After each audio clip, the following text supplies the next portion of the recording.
Esas dinámicas también de cómo la violencia también va permeando en cómo tiene escalones, pero esos, digamos, especie de privilegios, porque yo estoy segura que no es que sean privilegios, también van disminuyendo, ¿no? O sea, yo si salgo de Tlaxiaco y me voy a otro lugar, o sea, somos más discriminadas, y si nos vamos a otro país donde la población sea predominante blanca, obviamente que somos más racializadas sobre todo, ¿no? Entonces, también hay otra dinámica muy importante que sucede con nosotros los que somos hijos de maestros, que nuestros papás, en ese afán también, en esa dinámica también que ellos estaban como colonizadora, porque recordemos que también que hay un periodo donde los nombran como promotores culturales y que son castellanizadores, pues ellos también era su misión no enseñar mixteco en este caso.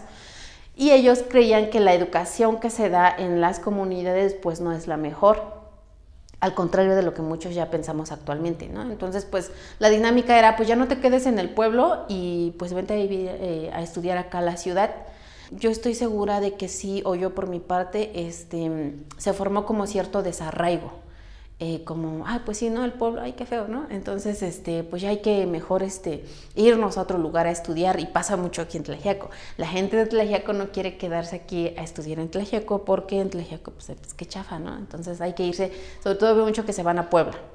Cuando yo quiero regresar a mi comunidad, porque ya entendí que mi comunidad no es mala, que no es chafa, que no es lo peor, que no es que pobres, salvajes, pero después de reflexiones, pues ya resulta que la comunidad ya no te reconoce o ya no te acepta, porque también hay procesos de la comunidad en donde tú creces, estudies o no estudies, cuando te casas o tienes hijos, pues ya te conviertes automáticamente en ciudadano y tienes que cumplir cargos.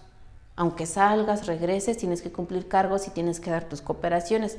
Entonces, cuando nosotros los estudiados, entre comillas, regresamos y queremos participar, pues no es tan fácil. Y tiene razón la comunidad, porque nuevamente estamos como invadiendo un espacio del que no hemos sido parte mucho tiempo.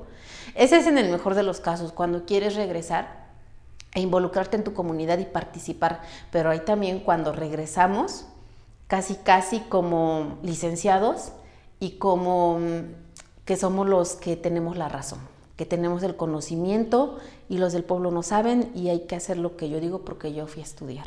Entonces, son dinámicas muy complejas que a veces no nos damos cuenta. Entonces yo cuando regreso también a mi comunidad, pues es como en mi condición de que estudié.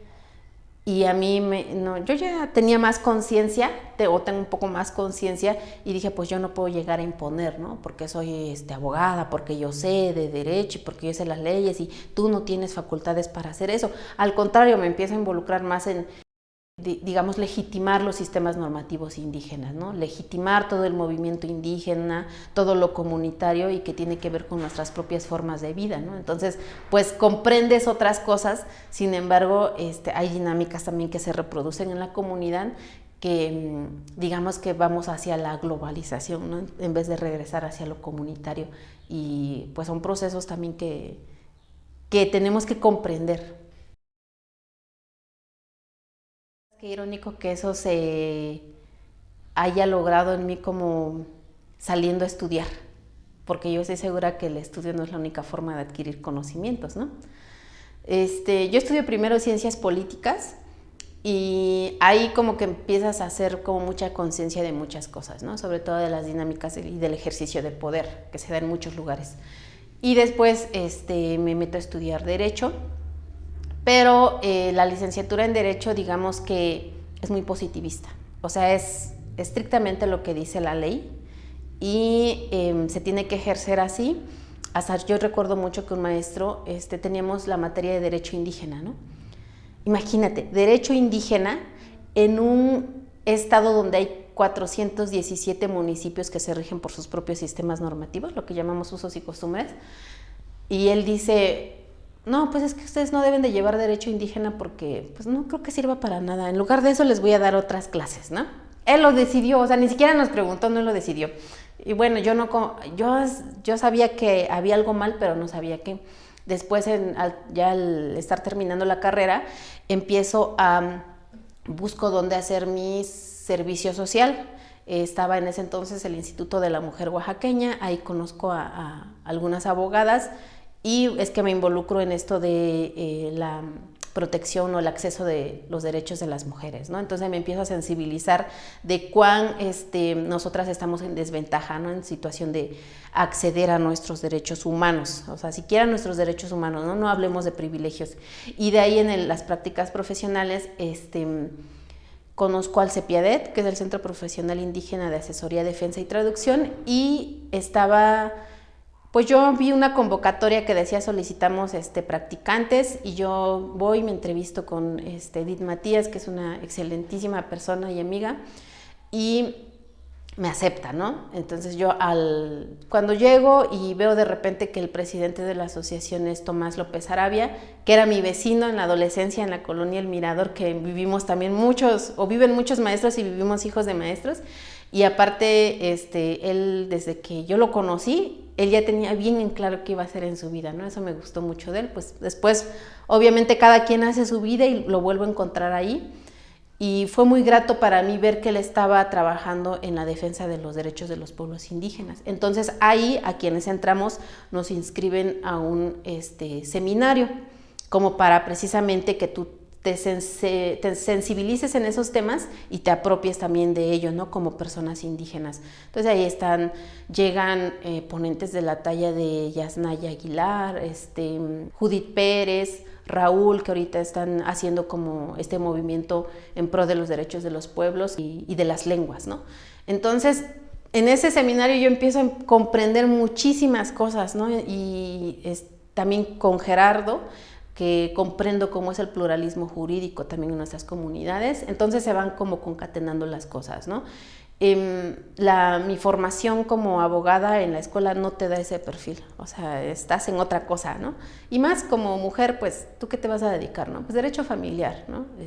Obviamente ni pensar en lo penal, que es exclusivamente de hombres.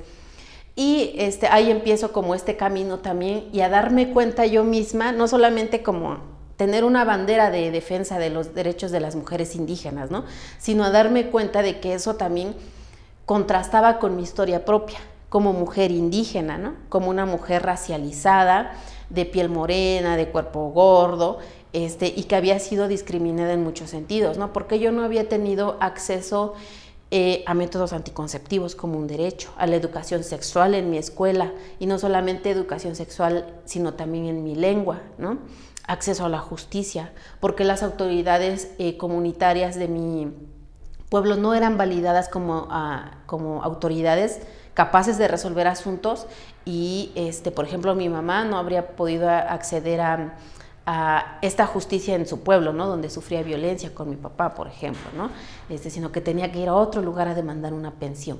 Entonces, todo esto que aprendo pues hace contraste con mi vida personal y digo, pues es que sí, ¿no? ¿Por qué estamos tan rezagadas en nuestros derechos? No solamente como mujeres de contextos urbanos, sino como mujeres de contextos indígenas que aún estamos más, digamos, desprotegidas, ¿no? O vulnerabilizadas. Entonces es ahí donde me enfoco más pues en lo educativo, en el activismo que se llama ahora, ¿no? No sé si yo sea como activista, pero sí trabajo como en pro de las mujeres, ¿no? Ese es mi interés.